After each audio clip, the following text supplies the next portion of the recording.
deterrent and defense capacity. We talked about all of that today. We, of course, have been engaged in those discussions directly with Ukraine. Other countries have as well. And I think you'll see a lot of that coming together in the weeks ahead. But the NATO piece of this is, as I said, strengthening the political relationship between Ukraine and NATO. I think the Secretary General talked about some of the elements of that, but again, I don't want to get too far ahead of the summit itself, because ultimately these are decisions that the leaders have to make and finalize.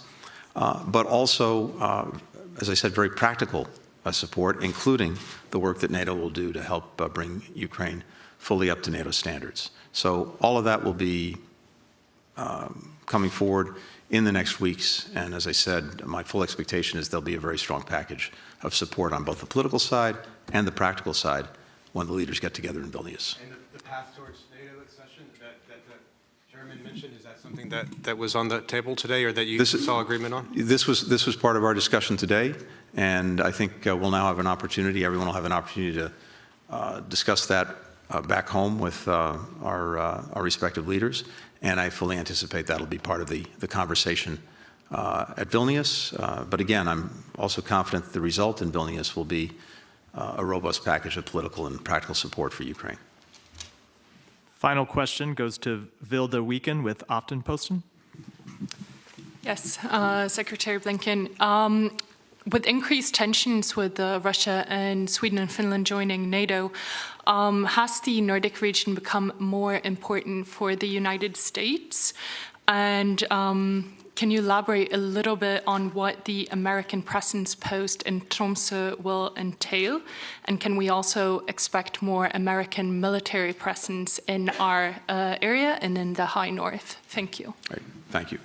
A few things.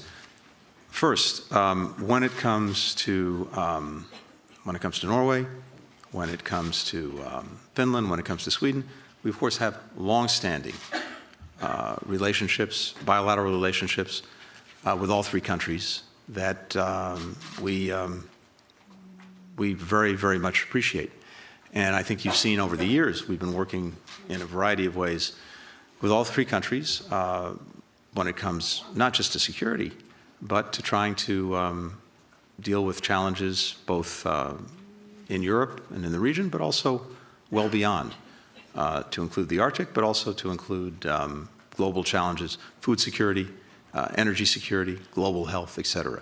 So those partnerships have been vital for a long time. But now we have the development that Finland has joined Norway as a NATO ally, and Sweden will soon do the same thing. So that only enhances and strengthens the incredibly strong foundation that we've had.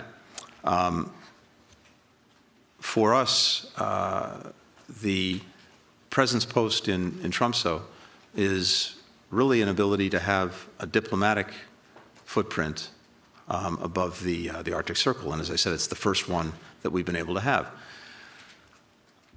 Our entire approach is to make sure that the Arctic remains an area of peaceful cooperation. It's one of the things that, especially in a world that is ever more challenged, that it's also ever more vital to preserve, and we're determined to do that. We engage with indigenous peoples in the region. We're very focused, of course, with our partners on dealing with many of the challenges of climate change, natural resources, and fundamentally working together to make sure that the region remains peaceful. And I think having a diplomatic presence further north will only further enable and enhance those efforts. But again, when it comes to the three countries, we're building on a base of very strong bilateral partnerships, and soon having all three as allies in NATO. Thank you. Thanks very much.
quickly.